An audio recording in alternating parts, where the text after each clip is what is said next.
वालेकुम एक नियाब किस्म के हरण ये तक दिखाने पैसे बेहतरीन और आला किस्म के इतना जूम करके दिखाने तक अगर करके के दोनों नियाब किस्म के हरण अगर मन के तक दिखाने नादर बस कर भी लोग लाइक किया करो शेयर किया करो सब्सक्राइब किया करो तो आओ तक अगर तक भी अच्छे वीडियो तक दिखाने अच्छे जानवर परिंदे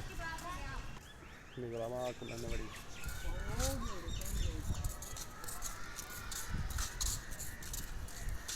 ये बंदे ना लड़ते ही सीधा नहीं बंदे थे सुनो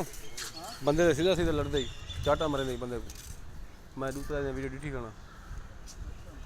बिल्कुल ही मैं सीधा बंदे चाटे ना शुरू थी गए यो केंगलू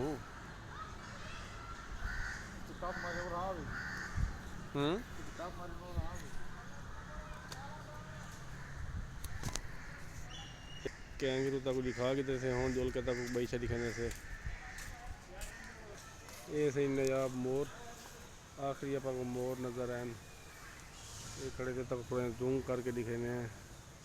एक मोरे बैठे थे एक वो खड़े थे एक मोरे खड़े थे एक पे बैठे थे चलो मोर देखी तो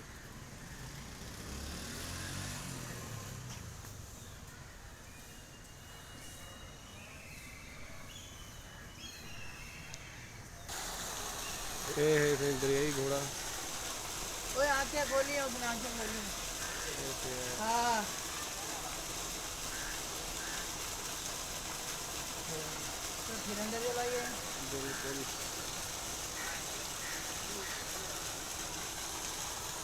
इको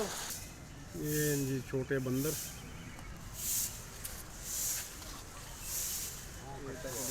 हाँ वो कछुआ कछुआ ये बिल्कुल नहीं आप छोटा बंदर पानी बैठे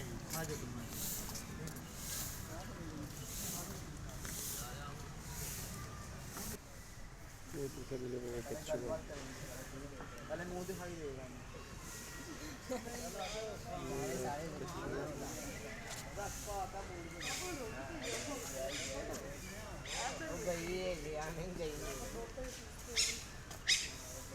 शुरू करो ये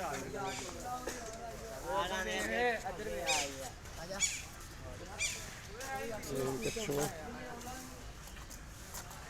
बड़े कछुआ अपनी वीडियो देने करने कर भी लोग लाइक किया करो शेयर किया करो सब्सक्राइब किया करो अगली वीडियो तक अल्लाह हाफिज़।